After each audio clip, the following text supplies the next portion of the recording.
시편 146편 1절에서 10절까지의 말씀입니다. 시편 146편 1절에서 10절까지의 말씀을 저와 여러분이 교독하도록 하겠습니다. 제가 먼저 1절을 읽겠습니다.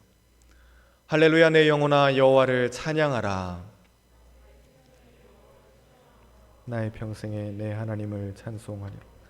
귀인들을 의지하지 말며 도울 힘이 없는 인생도 의지하지 말지니 흙으로 돌아가서 그날에 그의 생각이 소멸하리로다. 야곱의 하나님을 자기 도움으로 삼으며 여호와 자기 하나님에게 자기의 소망을 두는 자는 복이 있도다. 그 중에 만물을 지으시며 영원히 진실함을 지키시며 억눌린 사람들을 위해 정의로 심판하시며 줄인 자들에게 먹을 것을 주시는 이시로다. 여호와께서는 갇힌 자들에게 자유를 주시는도다.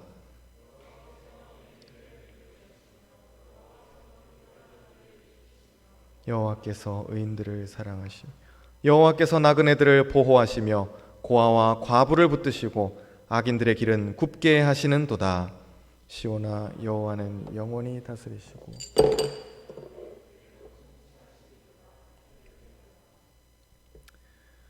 하나님께서 저와 여러분에게 오늘도 또 은혜를 주실 줄로 믿습니다. 특별히 우리 찬양팀 여러분들을 또 축복하고 또 여러분들이 많이 먼저 격려해 주셨으면 좋겠습니다.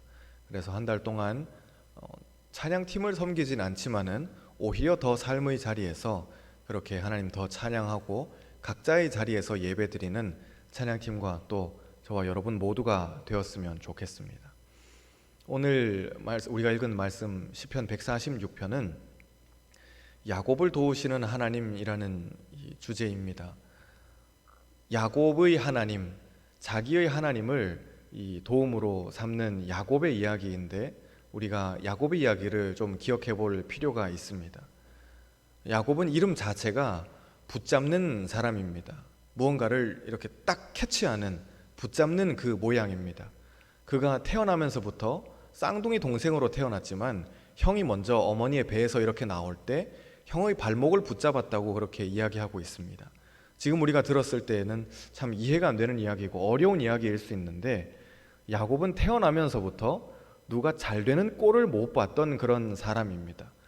어떻게 보면 저나 여러분의 평범한 모습 혹은 속에 숨어 있는 이 질투하는 마음일지도 모릅니다. 저도 질투하고 여러분도 질투합니다. 누가 나보다 더 잘 되는 것을 쉽게 보지 못하는 우리의 연약함이라는 것이죠. 그리고 야곱이 그의 평생을 돌아보았을 때 마지막에 애굽 왕 바로 앞에 설 일이 있습니다. 그의 아들이었던 요셉이 총리가 되고 난 다음에 이 아버지를 데리고 왕에게 소개를 시켜주는 장면인데 바로 왕에게 야곱이 들어가면서 축복하니까 야곱이 손을 들어서 바로를 축복하니까 바로가 야곱에게 어르신 연세가 어떻게 되십니까? 그렇게 물어봅니다. 창세기에 있는 이야기를 제가 오늘날에 여러분들의 언어로 좀 쉽게 바꿔서 말씀드리는 것입니다.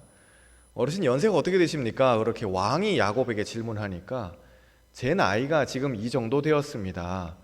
그런데 조상들의 이 연수에는 미치지 못했지만은 그 정도까지 먹지는 못했지만 참 험악한 세월을 보냈습니다 라고 왕에게 스스로 이야기하는 그런 모습을 볼 수 있습니다.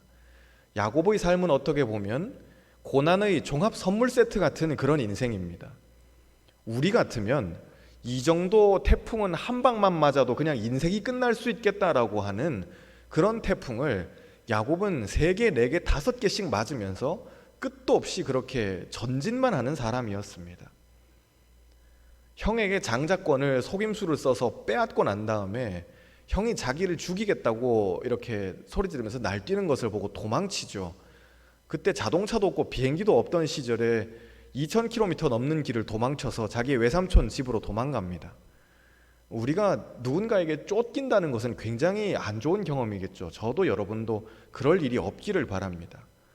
그런데 쫓겨서 도망갈 때 그 쫓는 대상이 다른 원수도 아니고 자기 집안 식구입니다. 여러분의 형, 누나, 언니, 동생이 여러분을 죽이겠다고 칼 들고 쫓아다니거나 이랬을 때 그 심정을 한번 생각해 보세요.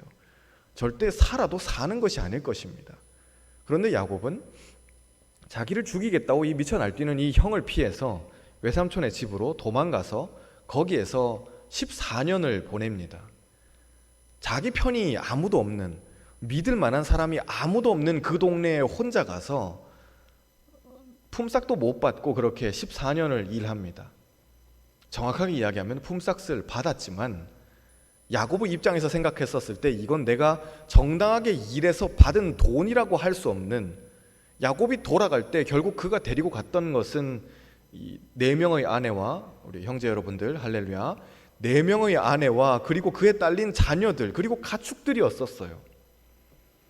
그런데 그 것들을 야곱이 14년 고생하면서 정당하게 받았다기보다는 그의 외삼촌인 라반에게서 어거지로 그냥 받아낸 것입니다. 너 이거 그냥 다 가지고 가라는 식으로 등 때밀려서 가지고 가는 것이지, 내가 하루 일했으니까는 일당 8만 원 주십시오 이런 식으로 계산을 해서 정당하게 거래가 성립돼서 받아간 돈이 아니라는 것입니다. 한 명의 여자도 참 데리고 있기 힘듭니다. 우리 중에 결혼을 한 형제 자매들도 있지만은 한 명의 아내도 참 달래주기 힘들고 한 명의 남편도 그 남편 마음 맞춰주기가 참 힘든 것이 사실입니다. 그런데 넷이나 아내를 두고 있었을 때 그들 사이에서 있었을 어떤 알력이라든지 눈치 보는 이 눈치 게임이라든지 서로 질투하고 시기하고 하는 이런 모습들이 야곱의 머리를 얼마나 평생 아프게 했을지를 우리가 생각해 보아야 합니다. 그리고 4명의 어머니에게서 나는 이 12아들을 비롯해서 수많은 딸들도 있었을 텐데 그 집안 분위기가 어땠을지도 한번 생각해 보시기 바랍니다. 형제들끼리도 절대 분위기가 좋지 않았어요. 왜 그랬을까요? 저나 여러분 중에 마음에 안 드는 형제나 자매가 있겠지만은 적어도 구덩이에 묻어버리거나 인신매매하지는 않습니다. 여러분 중에 그런 형제나 자매가 없기를 바랍니다. 그런데 요셉은 어떻게 됐나요? 형들이 요셉을 얼마나 미워했으면 그를 잡아가지고 구덩이에 파묻어버리고 나중에 꺼내가지고는 다른 나라에다 팔아버려요. 그런 집안 분위기에서 야곱이 가장으로서의 어떤 권위를 행사하고 혹은 무슨 아버지 대우를 받고 남편 대우를 받는, 이건 그냥 우리끼리 하는 말로 완전히 콩가루인 것입니다. 그런 것들을 전혀 기대할 수 없는 그런 환경이었던 거죠. 천신만고 끝에 고향에 돌아오나 했지만은 그는 그의 부모를 끝내 만나보지 못합니다. 그가 14년 떠나 있는 동안 아버지인 이삭도 어머니 리브가도 다 돌아가시죠. 그리고는 결국 형인 에서와 어찌어찌 재회는 하지만은 그 재회하는 과정에서 야곱은 하나님하고 씨름하고 결국 하나님에게 이 엉덩이 뼈를 맞아가지고 평생, 남은 평생을 절름발이로 절뚝거리면서 그렇게 살아갑니다. 저나 여러분의 입장에서 어떤 신체적인 장애를 가지고 산다는 것은 참 절망스러운 일일 수 있습니다. 야곱은 그런데 그가 죽을 때까지 결국 다리를 절었습니다. 그리고 그의 아들들이 장성해서 아버지의 이 성격을 그대로 물려받은 자녀들이 장성해가지고 자라서 그의 아들들이 치는 사고를 한번 생각해 보십시오. 누군가를 죽이고 누군가를 강간하고 어떤 성을 상대로 전쟁을 벌이고 하는 이런 모든 모습들이 야곱의 마음을 얼마나 찢어지게 했을지를 우리는 기억해야 합니다. 그러니까 이 모든 것들을 결국 다 종합해서 야곱이 그의 평생의 마지막에 정말 저는 험악한 인생을 보냈습니다 라고 이야기하는 그 장면이 충분히 이해가 될 것입니다.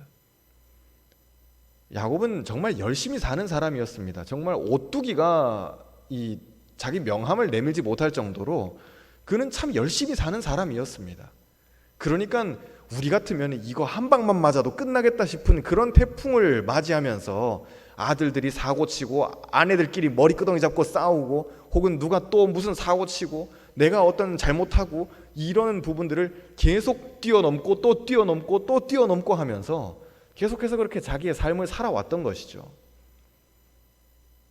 저나 여러분도 마찬가지입니다. 우리 중에 게으른 사람이 누가 있습니까? 그렇다면 이 자리에 나오지도 않을 것입니다. 그런데 적어도 우리는 야곱처럼 내 삶의 자리에서 나를 위협하는 어떤 태풍이 있고 어떤 위협이 있고 어려움이 있을 때 그것을 야곱처럼 붙잡으면서 때로는 누군가를 누르면서 아무도 몰랐겠지? 그러면서 누군가를 제치고 혹은 거짓말로 혹은 누굴 속이면서 잘하는 척하면서 그렇게 살아오는 것이, 힘겹게 살아오는 것이, 혹은 열심히 살아오는 것이 저와 여러분의 솔직한 모습입니다. 그런데 그 야곱을 가리켜서 오늘 시편에서는 야곱의 하나님을 자기의 도움으로 삼는다라고 그렇게 말씀하고 있습니다. 야곱에게, 그 열심히 살았던 야곱에게, 그렇지만 인간적으로 봤었을 땐 그냥 하나님의 눈이고 뭐고 다 빼고 인간적으로 봤었을 때 저 사람 어떻게 저렇게 사냐, 참 지독하다 라고 하는 그 야곱에게, 자격 없는 그에게 하나님이 먼저 나타나셔서 내가 너를 내 것으로 삼겠다, 너의 이름을 바꾸어 주겠다, 오늘부터 너 이스라엘이라 하지 말고 야곱이라 하지 말고 이스라엘이라 해라 라고 이름을 지어주시는 그 하나님이 야곱에게 나타나신다는 것입니다. 저나 여러분이 어제까지 야곱이었어요. 그리고 오늘도 솔직히 야곱입니다. 내일도 야곱일 수 있어요. 열심히 살아가고 공부하고 미래를 준비하는, 혹은 잡을 수 있는 어떤 인맥이 있으면, 찬스가 있으면, 어떤 기회가 있으면 그거 잡아가지고 좀 잘 돼볼까 하는 그런 야곱의 모습들이 다 있습니다.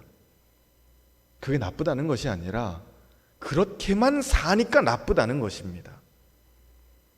그런데 그 야곱에게, 저에게, 그리고 여러분에게 하나님 나타나셔서 오늘부터 너 이스라엘이라 해라, 도움이 되어 주시는 것입니다. 우리 옆에 있는 형제 자매들 이렇게 축복하겠습니다. 하나님이 당신의 도움이 되십니다. 한 번 더 해볼까요? 조금 더 멀리 있는 분들 바라보면서 하나님이 당신의 도움이 되십니다. 아멘. 굉장히 어렴풋하게 다가올 수도 있습니다. 저도 창세기의 그 말씀을 묵상하면서 하나님이 불현듯 내 앞에 나타나셔가지고 나랑 같이 밤새 씨름하면서 나에게 이름을 새로 지어주셨으면 좋겠다라고 하는 그런 꿈을 가집니다. 적어도 야곱은 정말 하나님의 삿발을 잡았던 사람입니다. 진짜 하나님이 얼마나 그 손길이 얼마나 억세고 강한지, 그를 붙잡으시는 손길이 느낌이 어떤 것인지를 정말 야곱은 알고 있었던 겁니다. 적어도 그에게는 진짜 그런 체험이 있었던 겁니다. 저도 그런 욕심이 있어요. 정말 하나님의 손을 한번 붙잡아 봤으면 좋겠다라고 하는 그런 목마름이 있습니다. 나도 하나님의 그 속옷을 한번 붙잡고 씨름해 봤으면 좋겠다. 두 남자가 한밤중에 강변에서 이렇게 레슬링하고 서로 주먹 다짐하는데 무슨 옷이 멀쩡했겠어요? 나만 하지 않았을 것입니다. 둘이 속옷 차림으로 이렇게 싸우고 있지 않았겠어요? 나도 그렇게 하나님하고 벌거숭이인 채로 정말로 계급장 떼고 한번 다 붙어보자라고 하는 그 심정으로, 한번 붙어보자 하는 그 심정으로 나도 하나님과 싸워봤으면 좋겠어요. 여러분에게도 같은 소망이 있기를 바랍니다. 여러분이 나중에 나이가 들어서 어떤 교회의 집사가 되고 권사가 되고 장로가 되고 혹은 이 중에 목사나 선교사도 나오겠죠. 그런데 그런 명찰 다 떼고 정말 그냥 속옷만 입은 채로 하나님과 벌거벗은 채로 이렇게 마주하는 그 처절한 대면의 자리가 있어야지 이스라엘이라는 이름을 얻을 수 있는 것입니다. 가릴 것 다 가리고 멀쩡한 척 다 하면서 괜찮은 척 다 하면서는 절대 하나님을 만날 수 없습니다. 그래서 주님께서는 마태복음 5장에서 심령이 가난한 자는 복이 있나니 라고 그렇게 이야기합니다. 하나님, 난 가난해요. 입고 있는 옷도 없어요. 나 지금 벌거숭이에요. 나 정말 아무것도 아니에요. 야곱이 이 강만 건너면 이제 형인 에서를 다시 14년 만에 만나는 건데 형이 날 죽일까? 만나자마자 칼을 뽑아들까? 내 아내들 죽이면 어떡하지? 내 자식들을 죽이면 어떡하지? 라고 하는 그 두려움 앞에서 야곱은 철저하게 혼자였죠. 그리고 끝까지 치사했습니다. 먼저 자기 가축들을 다 강 건너 보내고, 그 다음 자기 아들들을 다 강 건너 보내고, 그 다음 자기 아내들을 다 강 건너 보내고. 형제 여러분들, 절대 그렇게 하지 마시길 바랍니다. 아내들을 다 강 건너 보내고, 자기는 지금 어디에 있어요? 여전히 강 뒤에 있어요. 에서는 강 건너편에서 칼 뽑아들고 400명이랑 같이 스탠바이 하고 있는데 자기는 앞에 가축들 보내고 괜찮나? 그리고 자식들 보내고 괜찮나? 그리고 아내들 보내고 괜찮나? 저쪽에서 뭐 이렇게 피 튀기는 소리가 안 들리니까 그제서야 밤 다 지나고 이제는 해 뜨는데 쩔뚝거리면서 불쌍한 척하면서 처량한 척하면서 이제 지나가려고 연기하려고 준비하고 있는, 어떻게 보면 끝까지 치사한 야고보의 모습입니다. 그런데 세상적으로 봤을 땐 이만큼 지혜로운 사람이, 세상적으로 봤을 땐 이만큼 처세 잘하는 사람이 없어요. 그런데 그런 야고보에게, 벌거숭이인 야고보에게, 이젠 지금 자기 옆에 지켜줄 사람이 아무도 없는 그 야고보에게 하나님이 나타나십니다. 다른 이야기를 하나 해보겠습니다. 요즘은 좀 시들해졌는데 예전에 한참, 요즘도 하고 있긴 하죠, 한참 그 오디션 프로그램 한다고 방송사마다 다 이렇게 가수 지망생들 뽑고 뭐 이렇게 기획사 대표들 나와서, 아니면 이제 우리나라 최고의 가수들이 나와서 제 점수는요 뭐 이런 거 하고 다 했던 기억들이 있습니다. 저도 참 재밌게 봤었어요. 그런데 프로 가수들이 아닌데 노래 불러서 밥 벌어먹고 사는 사람들은 이게 노래 부를 때 벌써 느낌 자체가 완전히 다릅니다. 아, 저 정도 되니까 밥을 벌어먹을 수 있겠다 싶은 그런 거죠. 그런데 그들이 부르는 노래가 아니라 우리 같은, 저와 여러분 같은 뭐 직장 다니거나 아니면 학교 다니거나 뭐 일하고 있는 이런 평범한 젊은이들인데, 혹은 가끔 어린아이들도 나오죠. 그들이 나와서 노래를 한 소절 부를 때 이 심사위원들을 감동시키는 지점에는 어느 정도의 공통점이 있습니다. 그건 뭐냐면 부르는 자기 자신의 이야기이거나 아니면은 듣는 사람의 이야기라는 것입니다. 심사위원들이 들을 때 막 이렇게 그루브를 타는 그런 것들이 있잖아요. 혹은 부르는 자기 자신이 부르다 말고 감정에 막 복받치는 그런 경우들이 있어요. 라운드가 거듭되면 이제 청중들도 점점 늘어납니다. 그런데 청중들이 프로 가수가 아닌 그들의 소리를 들으면서 막 눈시울을 적시는 이런 장면들을 우리가 보고, 그러면서 나도 울고 있고, 혹은 옆에서 야, 침 좀 닦어 뭐라고 하는 이런 것들 들으면서 침 닦는 이런 것들은 무엇이냐면 어떤 기교가 아닙니다. 실력이 아니라는 것입니다. 기교나 실력 혹은 기술력에 해당되는 부분 같으면은 뒤에 브라스가 빵빵할수록, 뒤에 성가대 한 500명 나오면 그럼 간단해지겠죠. 그럼 다 감동적인 노래가 될 것입니다.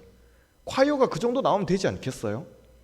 그런데 분명히 지금 오디션을 보는 이 친구는 그냥 피아노 건반 반주 하나 띠리링, 저기도 없어요. 그 앞에 인트로도 없고 그냥 첫 음만 띠리링 짚고 난 다음에 그냥 노래를 부르는 거예요. 그런데 사람을 감동시키는 그 능력이 있다는 겁니다. 그 이유는 내 이야기이거나 진짜 내 이야기니까, 그러니까 진솔하게, 정말 진실하게 무게를 담아서 상대방에게 전달할 수 있다는 것이죠. 그게 노래에 불과하더라도 말입니다. 우리 모두에게도 다 노래가 있었으면 좋겠습니다. 찬양은 그래서 노래입니다. 우리의 마음이, 우리의 경험이, 저와 여러분의 삶이 정말로 꽉꽉 담겨 있어야 그것이 마치 이렇게 새어나가는 것 같은 그런 노래가 되는 것입니다. 찬양은 부르고 싶어서 부르는 노래가 아닙니다. 혹은 기분 좋아서 부르는 노래가 아닙니다. 물론 우리가 기쁠 때도 하나님 찬양할 수 있겠지만은 찬양의 가사를 생각할 때 우리는 기분 좋으니까 하면서 부르는 그런 것이 찬양의 본질이 아니라는 것을 기억하셔야 합니다. 이번 주에 집에서 시원하게 담궈 먹자고 아내랑 같이 매실청을 담궜어요. 혹시 원하시는 분들 있으면 오세요. 제가 직접 담궜어요. 매실을 사와가지고, 그거 왜 그렇게 하는지 모르겠는데 아내가 하자 그래서 했어요. 매실을 시장에서 좋은 매실을 사와가지고, 그 다음에 설탕도 그냥 설탕 말고 좋은 흑설탕을 사와가지고, 그 다음에 거기에다가 매실에다가 설탕, 전 처음 알았어요. 매실에다가 설탕만 부어가지고 이렇게 가만히 냅두면 얘들끼리 죽이 된다는 사실을 전 처음 알았어요. 그냥 아내가 시킨 대로 했을 뿐이에요. 지금 힘들긴 했지만. 근데 이렇게 만들어 놓고 나니까 분명히 이 커다란 한 5리터짜리 10리터짜리 유리병에다가 매실을 이렇게 꽉꽉 끝까지 채워놓고 난 다음에 시간이 지나고 나니까 얘들이 속에서부터 이제 삭아서 죽이 되기 시작하는데, 그러면 이제 한 줌 푹 떠가지고 무슨 탄산수 같은데 말아가지고 마시면 되게 훌륭한 음료수가 될 수 있겠죠. 근데 그게 시간이 지나니까 가스가 속에서부터 나오기 시작하는 거예요. 5병을 담궜는데 이 5병이 밤낮으로 노래를 불러요. 처음에 밤에 이 소리를 듣고 되게 무서웠어요. 무슨 소린가 해가지고 주방에 갔는데 5병이 다 같이 노래를 부르고 있더라고요. 그러니까 한 번씩 이렇게 가스를 빼줘야 돼요. 빼주면 좀 조용해지고 그 다음날 되면 또 가스가 차올라와가지고 또 소리가 나는 거예요. 뭐 매실의 예를 들긴 했지만은 저는 저와 여러분의 삶도 이렇게 매실처럼 하나님 앞에서 다 사가 없어지는 삶이 되기를 바랍니다. 내가 여전히 있으면 나 그거 어떻게 다른 모양으로 바뀔 수 없어요. 생매실은 맛이 없어요. 그런데 그것이 어떤 모양이 변하고 죽이 되었을 때 혹은 물에 이렇게 탔었을 때 사람이 마실 만한 음료수가 됩니다. 집에 가서 여러분들 한번 사서 드셔보시기 바라요. 생매실은 맛이 하나도 없어요. 그런데 그것이 주인이 원하는 모양으로 바뀌었을 때, 주인이 의도하는 그 계획대로 바뀌었을 때 나의 모양은 부서지겠죠. 나의 모양은 죽이 되어버리겠죠. 예전에 내가 상상했던, 내가 꿈꿨던 어떤 모양하고는 완전히 다른 모습이 되어 있을 것인데, 으깨져 있을 것인데, 그럼에도 불구하고 나는 그것이 어떤 모양이 되었든 어떤 형태가 되었든 다른 것으로 드러나게 된다는 것입니다. 야곱은 평생 남을 붙잡았던 사람이에요. 남의 어떻게 보면 뒷꼭지를 붙잡으려 했던 사람입니다. 뒤통수 붙잡으려 했던 사람이고 발목을 붙잡으려 했던 사람이에요. 그랬던 그를 하나님이 나타나셔서 도움으로 삼아주신다는 것이 저와 여러분에게도 얼마나 은혜가 되는지 모릅니다. 왜냐하면 7절, 8절, 9절에 보면 야곱의 모습이 드러나기 때문에 그렇습니다. 자막은 없지만 우리 같이 한번 읽어보도록 하겠습니다. 7절, 8절, 9절을 보면서 어떤 사람들이 등장하는지를 한번 읽어보면서 기억하시기를 바랍니다. 7절부터 시작. 억눌린 사람들을 위해 정의로 심판하시며 줄인 자들에게 먹을 것을 주시는 이시로다. 여호와께서는 갇힌 자들에게 자유를 주시는도다. 여호와께서 맹인들의 눈을 여시며 여호와께서 비굴한 자들을 일으키시며 여호와께서 의인들을 사랑하시며 여호와께서 나그네들을 보호하시며 고아와 과부를 붙드시고 악인들의 길은 굽게 하시는도다. 아멘. 이 7, 8, 9절에 나오는 이야기가 야곱의 모습으로 여러분에게 보여야 됩니다. 그는 평생에 쫓겼어요. 혹은 누군가의 눈치를 받고 혹은 앞뒤 좌우를 생각해야 되는 사람이었고 이 정치적인 역학관계를 계속 계산해야 되는 사람이었어요. 그러니까 사람이 억눌릴 수밖에 없죠. 엉뚱한 데서 그의 성격이 드러날 수밖에 없는 거예요. 그런데 하나님께서는 7절 억눌린 사람을 어떻게 하세요? 정의로 심판해 주세요. 하나님이 나타나셔서 너 오늘부터 이스라엘이라 해라. 하나님께서 우리에게 주시는 심판은 무엇이냐면 너는 옳고 너는 그르다 그 이야기를 하시는 게 아니에요. 내가 너의 편이 되어주겠다라고 말씀하시는 것입니다. 저나 여러분이 하나님 앞에서 바르게 살겠다고 맹세하고 혹은 말씀 따라 살겠다고 노력하고 때로는 참 기도하기 힘든데 그래도 목사님 기도하라 그랬으니까 하루에 5분이라도 기도하다가 잠들고 다음날 아침에 일어나고 뭐 이러더라도 그래도 하나님의 뜻대로 살아가려고 몸부림치는 우리에게 그분은 나타나셔서 심판하세요. 내가 너의 편이 되어주겠다. 사람 때문에 억눌려 있고 관계 때문에 억눌려 있고 내 미래 때문에 억눌려 있고 힘들어하고 눈물 흘리는 나에게 주님이 오셔서 뭐라 하셔요? 내가 너에게 이름을 지어주겠다. 내가 너의 편이 되어주겠다 말씀하십니다. 이것이 억눌려 있던 저와 여러분을 해방시키시는 하나님의 능력이에요. 그리고 줄인 자들에게 먹을 것을 주시는 하나님이십니다. 야곱의 이 배고픔은 우리가 따로 생각해 볼 필요가 없어요. 그는 그냥 배고픈 인간입니다. 쫓겨다니면서 배고팠고 사랑에 배고픈 사람이었어요.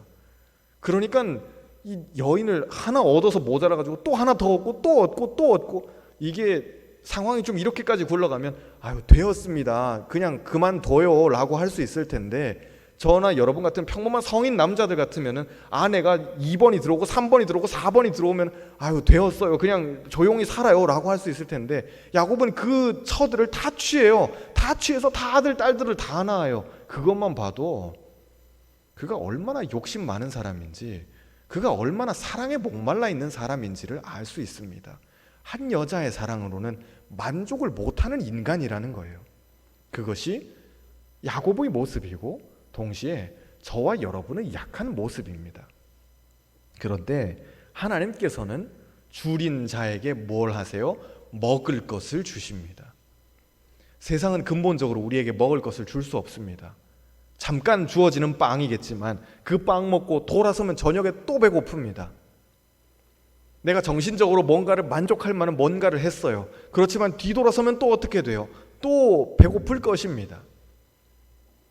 그래서 예수님께서 마태복음 4장에서 사람이 떡으로만 사는 것이 아니오라고 분명하게 선을 그으십니다. 떡으로만 살면 좋겠죠. 그럼 예수님께서도 떡 만들어가지고 아니면 떡 공장을 차리셨겠죠. 그래서 배고파하는 그 수많은 이스라엘의 사람들을 먹이시고 자기도 메시아 되고, 아니 좋은 일도 하고 나도 메시아 된다는데 그게 뭐가 나쁘겠어요. 마귀는 그런데 예수님의 이 구원 사역의 본질을 알고 있었거든요. 우리는 그런 함정에 빠집니다. 저 사람들 좋은 일도 해주고 나도 칭찬받고 그럼 둘 다 좋은 거 아닌가? 라고 생각할 수 있지만 이것이 본질에서 어긋나면 주님께서 개입하셔요. 주님은 자기가 무슨 일을 해야 할지 아셨어요. 때로는 떡을 주지 않아도 이 사람들 떡을 안 주면 돌 들어서 칠 거라는 걸 주님 아셨거든요. 십자가에 못 박아버릴 것이라는 걸 주님 아셨어요. 그래서 결국 그렇게 되어버렸잖아요. 예수님 만약에 백성들에게 예수님 나타날 때마다 떡 주고 뭐 먹을 거 주고 마실 거 주고 그들에게 집을 주고 나라를 만들어주고 군대를 만들어주고, 주님께 그런 능력이 없어요? 있어요. 다 있으신데 주님께서는 그런 것들을, 우리에게 필요한 것들을 주시는 하나님이 아니셔요. 우리가 주세요 주세요 라고 했을 때 주님께서는 우리가 필요로 하는 것들을 주시는 것이 아니라 정말 우리가 먹어야 할 것을 주시는 하나님이시기 때문에 그래요. 그래서 줄인 자에게 먹을 것을 주신다라고 할 때 이 말씀은 그냥 단순히 배고프니까 배고픈 사람에게 떡 주는 하나님, 이게 아니에요. 주님, 내 마음이 지금 배가 고파요. 내 마음이 목이 말라요. 저 광야를 헤매고 있었던 저 야곱같이, 정처 없이 외삼촌의 집으로 도망가고 있던 저 야곱같이, 평생에 그렇게 전전긍긍하면서 덜덜 떨면서 배고파하면서 사랑에 목말랐던 그 야곱같이, 주님 나도 목말라요. 나도 조금 뭔가 내가 열심히 노력해서 챙긴 것 같긴 한데 만족이 도무지 안 돼요 라고 할 때 이 말씀을 붙잡고 기도하시기 바래요. 주님, 당신은 줄인 나에게 먹을 것을 주시는 하나님이십니다 라는 그 기도입니다. 저나 여러분이 만족하기를 바랍니다. 제발 다른 것으로 만족하려 하지 마시고 하나님만으로 만족하시기 바랍니다. 말씀을 붙잡고 기도할 때 줄인 여러분에게, 목말라 있는 여러분에게, 그리고 저도 사실 여러분에게 드릴 게 없지만은 가장 많이 배고픈 저에게, 만족을 도통 못하는 목사인 저에게 그분은 먹을 것을 주시는 하나님이십니다. 그럴 때 진짜 만족할 줄로 믿습니다. 억눌린 사람들을 위해 정의로 심판하시고 줄인 자들에게 먹을 것을 주시고 갇힌 자들에게 자유를 주신다 했어요. 야곱의 마음이 얼마나 답답하게 갇혀 있었겠어요. 그의 마음은 엄마 아빠 눈치를 보고 형의 눈치를 보고 가족들의 눈치를 보고, 그리고 나중에는 자기가 독립해서 나와가지고 자기 패밀리를 일구고 있었지만 평생 생존의 그 위협에 놓여 있었어요. 앞뒤 좌우로 믿을 놈이 아무도 없는 이 싸움터에서, 게다가 아들들이 사고 쳐가지고 이쪽 민족을 두들겨 부수고 저쪽 민족이랑 싸우고 이러고 있으니까 야곱의 마음은 언제나 좌불안석이었을 거예요. 그런 갇혀있는 야곱에게 주님은 자유를 주세요.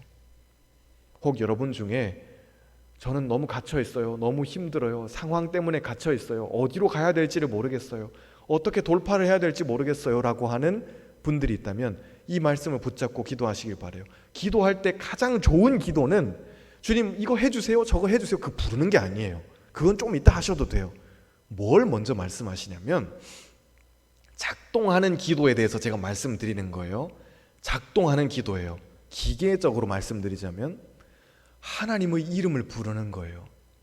그래서 말씀 붙잡고 기도하시라는 거예요.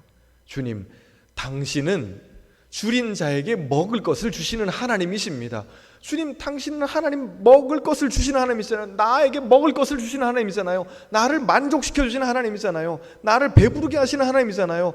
내 지금 묶여있는 이 사슬을, 내 묶여있는 과거를, 내 묶여있는 내 상처를, 혹은 풀지 못하는 내 문제를, 내가 씨름하고 있는 이 음란의 문제를, 혹은 내 진로의 문제를 갇혀있는 나에게 주님 뭘 주세요? 자유를 주시는 하나님이시기 때문에 그 하나님을 부르라는 거예요. 하나님, 당신은 나에게 자유를 주시는 하나님이십니다. 그냥 주문처럼 외우셔요. 1시간 동안 이것만 해도 여러분들이 어설프게 어줍지 않게 5분 기도하는 것보다 훨씬 더 능력이 있을 줄로 믿습니다. 저는 그 기도를 체험해 봤어요. 한번 해보시기 바래요. 내일 새벽에 여유가 있으시면 나오셔가지고 딱 1시간만 불러보고 가세요. 말씀 붙잡고 주님, 당신은 나에게 자유를 주시는 하나님이십니다. 내가 묶여있는 이 문제를 주님의 손에 드립니다. 나한테는 열쇠가 없어요. 어느 놈이 묶어놓고 가는지 모르겠는데 나한테는 이거 수갑 차야 되는데 열쇠가 없어요. 그러나 주님께서는 다윗의 열쇠를 가지신 하나님, 그가 여시면 닫을 자가 없는 하나님, 여시는 하나님이라는 그 말씀을 붙잡고 계속 기도하시는 거예요. 돼요. 이건 100% 작동하는 기도입니다. 8절에 보면 맹인들의 눈을 여신다 그랬어요. 그분은 못 보는 야곱을 보게 하시는 거예요. 하나님이 처음 야곱을 부르셨을 때 야곱은 여전히 몰랐어요. 그저 그는 내가 좀 복받고 내가 좀 잘 되고 내가 좀 많은 가축들을 거느리고 내 재산은 부풀리 내가 부자가 되고 하하하 정도만 생각하고 있었던 것인데, 하나님이 야곱을 픽하실 때는 그 픽은 믿음의 조상으로 삼아서 영원히 이름을 남기시겠다는 그 하나님의 놀라운 플랜, 야곱은 상상도 할 수 없었던 그 플랜에 저와 여러분이 정말 꿈도 꿀 수 없는 그 플랜 안에 우리를 넣으셔요. 야곱을 넣으신 것처럼 저와 여러분을 이미 넣으신 줄로 믿습니다. 우리 옆에 있는 형제 자매들 이렇게 한번 축복할까요? 당신은 계획 안에 있습니다. 네, 그래서 우스갯소리처럼 계획대로 되고 있어 그러죠. 다 계획대로 되고 있어요. 여러분의 삶을 봤었을 때 그냥 흘러가는 것 같아요? 뭐 잡히는 게 없는 것 같아요? 그렇지만 하나님의 계획대로 되고 있습니다. 분명히 되고 있어요. 그것을 하나님은 어떻게 하셔요? 못 보는 우리에게 눈을 떠서 보게 하시는 거예요. 그래서 맹인들의 눈을 열어주시는 하나님이시라는 겁니다. 우리 중에 누가 열심히 기도하고 능력 받아가지고 안 못 보는 누군가를 손 얹어서 안수해서 눈 뜨게 해주면 좋겠죠. 그런데 그래서 뭐 so what? 어쨌다는 겁니까? 예수님이 보여주신 기적은 그런 게 아니에요. 예수님이 누군가의 눈을 뜨게 하셨을 때 요한복음 8장에서 보면 실로암 못가에 그 맹인이 나오지만은 그의 눈을 뜨게 하셨을 때 눈만 뜨게 하는 것이 아니라 그로 하여금 평생 교육을 못 받았던 그로 하여금 대제사장들이나 바리새인들보다 더 놀라운 진리를 스스로 고백할 수 있는 단계까지 주님이 끌어올려 주셔요. 하나님의 아들이 아니고서는 어떻게 누가 이런 일을 할 수 있겠습니까? 라고 그 맹인이 스스로 자기의 입으로 말한다고요. 성경을 얼마나 봤을 그 제사장들이, 서기관들이, 바리새인들이 알아채지 못한 그 예수님의 정체에 대해서 맹인은 이 육신의 눈만 뜨는 것이 아니라 영의 눈까지 뜨는 그 기적을 맛보는 것입니다. 비굴한 자들을 일으키시고 의인들을 사랑하신다고 말씀하셔요. 야곱이 라반의 집에 가서, 외삼촌의 집에 가서 말만 외삼촌이지 말만 식구지 이건 식구보다 더 나쁜 놈이에요. 14년을 일시키면서 겨우 자기 딸 둘 주는 거죠. 어떻게 보면 딸 둘 결혼시키는 이것만 해도 참 나쁜 건데 라반은 그렇게 해서 나는 내 할 거 다 했다, 넌 이제 그만 꺼져 라고 하는 그런 참 비열한 모습을 보입니다. 그런데 야곱이 그 라반의 집에서 일하면서 얼마나 바람 맞고 비 맞고 산전수전 공중전 우주전쟁 다 겪으면서 온갖 험난한 일들을 그렇게 했었을 때 그때 그의 마음이 얼마나 무너져 내렸을지를 생각해야 돼요. 남의 일을 하는 것은 참 쉽지 않습니다. 여러분도 직장에서 경험해 보셨겠지만은 남 밑에서 일하는 것이 참 쉽지 않아요. 그런데 대가 없이 일한다는 그것이 얼마나 더 사람으로 하여금 비참한 마음을 들게 하겠습니까? 그래서 우리나라의 노비도 조선시대 때 노나 남자종, 노나 비도 여자종, 비나 노비들이 따로 자기들이 받는 게 없잖아요. 하루 일하고 난 다음에 밥 잘 먹여주시고 헛간에서 재워주시니까 아유 감사합니다. 그러고는 집에서 일하는 게 노비 아니에요.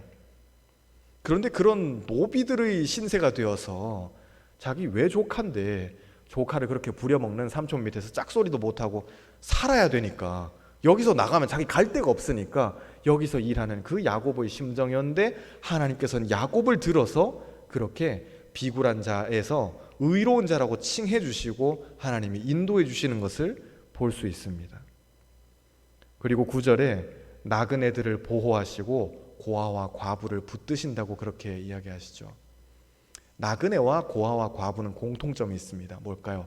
혼자라는 겁니다. 나그네가 어디 같이 여행 가면 그게 나그네예요? 나그네들이죠. 혹은 유랑단이나 뭐 국토순례단 이런 거겠죠. 근데 갈 데가 없는데 혼자 가방 메고 이렇게 걸어가는 그 사람이 나그네예요. 그는 혼자예요. 아, 오늘 저녁은 어디 가서 자지? 라고 하는 나그네인 거예요. 고아는 어때요? 아빠 엄마가 없어요. 그는 혼자예요. 아, 오늘 저녁 뭐 먹지? 이게 메뉴 중에 뭘 하나를 픽하는 그런 게 아니에요. 먹을 게 없으니까 오늘 저녁 어떡하지? 라고 하는 그겁니다. 과부도 마찬가지예요. 이 당시에 시편이 쓰여질 당시의 그때의 과부는 혼자 사는, 남편 먼저 보내고 혼자 사는 여인네는 경제활동을 할 수가 없는 사람들이에요. 여자의 경제활동을 인정하지 않는 시대였기 때문에 과부가 된다는 건 죽음을 의미해요. 아니면 남의 첩으로 들어가든가 아니면 길에서 몸을 팔든가 선택지는 그거밖에 없습니다. 여자들에게 있어서 선택지는 그거밖에 없어요. 그런데 그 과부에게 주님이 찾아가셔서 어떻게 해주신다는 거예요? 붙드신다고 이야기해요. 혼자 있는데 과부에게 찾아가셔서 과부의 손을 붙잡아 주시는 하나님이에요. 내가 너와 같이 있다 붙잡아 주세요. 고아가 혼자 있으면서 엄마 아빠도 없는데 나 오늘 저녁에 어떡하지? 라고 할 때 고아의 손을 붙잡아 주세요. 나그네가 혼자 정처 없이 갈 때 아, 오늘 저녁은 어디로 가야 되나? 라고 할 때 그때 나그네의 손을 붙잡으시면서 길을 인도하시는 분이 하나님이십니다. 그래서 이 말씀 붙잡고도 우리가 기도하기 참 좋아요. 주님, 나는 혼자예요. 내 편이 아무도 없어요. 믿을 만한 사람이 정말 아무도 없어요. 나 지금 20대인데 30대인데 지금 나이가 이렇게 먹도록 믿을 만한 친구 하나 두지 못했어요. 지금 제가 문제가 있는 거예요? 주님, 제가 잘못하고 있는 거예요? 그런데 그런 것과 관계없이 주님, 나의 친구가 되어주세요. 나를 붙잡아 주세요.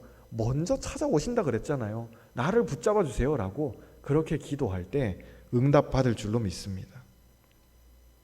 마지막 10절에 보면 시온아 여호와는 영원히 다스리시고 라고 그렇게 이야기합니다. 시온이라고 할 때 그 시온은 전에도 한번 말씀드린 적이 있지만 예루살렘을 가리켜서 이야기하는 다른 호칭입니다.